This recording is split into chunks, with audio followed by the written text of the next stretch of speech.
how will you ensure that a person whose visa has expired will leave? We know that just on study permits, there are 766,000 expiring by the end of December 2025. How will your department ensure that at the end of those study permit periods, those persons will leave?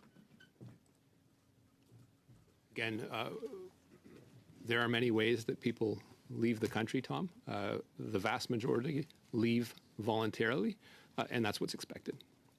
So explain those ways. How will you ensure it?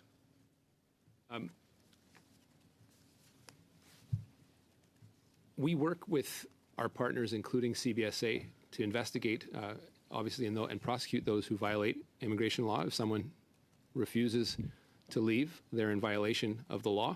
And CBSA, after due process, has the legal obligation to remove people. Again, this isn't something that is taken lightly, but in the vast majority of cases, those people that have come here temporarily and do not have the right to stay, in fact, leave.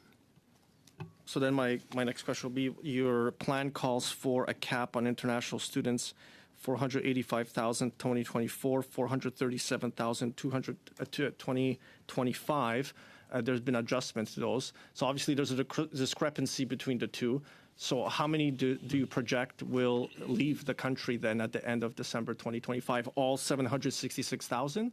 What's the proportion? What are the forecasts the department has? You'll have to be clear on that. A discrepancy between what and what? Between the number of people who will be allowed into the country and then the number of people who will be on a study permit that's expiring. So those who are expiring the end of December 2025, how many of them will actually leave? Are you saying 100% will be expected to leave, or are you going to send CBSA to chase all 766,000? You know that that is not what happens. There are a number of things that occur.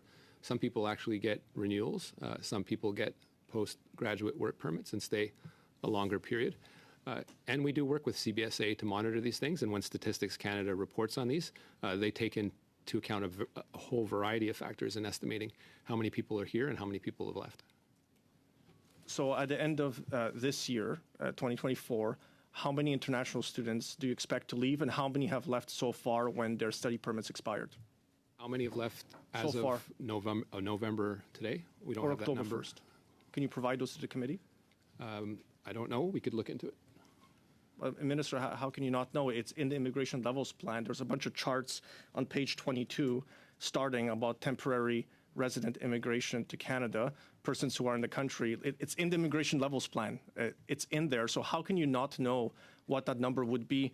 There's an order paper question, these government documents that were signed by your parliamentary secretary that were tabled with Parliament that has the numbers. So there's supposed to be expiring study permits in December, 84,642. And then in November, 36,130.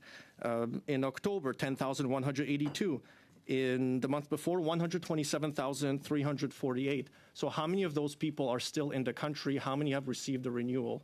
And how many of them have CBSA now looking at them? What I can provide to you as a number is the expected decrease over that period over the 3-year period, which is about 450 the first year, 450 the next year. That's net, incoming and outcoming, with a slight increase in 2027. So again, so how are you going to track then those whose work permits are expiring by the end of 2025? Again, it's in the hundreds of thousands. You're not giving me much confidence, or Canadians confidence, that you have a plan, because we have a breakdown by month how many student visas and work visas are expiring, and you haven't provided any information on the means. How are you going to do it? You say you have partner organizations, you're working with people. What are you actually doing? What's the process? How are you going to ensure people abide by the visa conditions? As I said to you before, just like the vast majority of people that come to the country on a temporary basis, the vast majority leave. In some cases, increasingly many, I will concede, people decide to choose. They are in a situation of irregularity in that case. Once they have exhausted their remedies, they are removed by CBSA. Well, that's interesting, because you've made public statements repeatedly claiming and saying and alleging, based on IRCC data, that that is not what's going on. And that's why the IRB now has a record number of backlogged applications for asylum. And you have said that tens of thousands of them are actually international students who are staying longer to applying for asylum, and you're claiming they don't have a legitimate claim to make. That those are your quotes, the headlines you're generating by doing communications out there. So are you saying you don't have a plan, that this is part of your plan to have an increasing backlog at the IRB to deal with it? Thank you. The time is up. But Minister, you please respond. There are an increasing number of international students making asylum claims, I think with very little hope, given their conditions. They, whether you like it or not, are entitled to a form of due process in this country. I don't think you would purport to deny it to them. Are there things we can do to make sure that's more streamlined?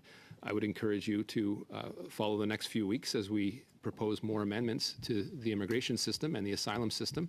But let's recall that every party in this House, except for the Liberal Party, voted down our asylum reforms in the budget. A bit shameful considering that Conservatives had proposed these in earlier years, but you chose to play politics about it. This is a system that is in need of reform, and it's in need of reform in the right way.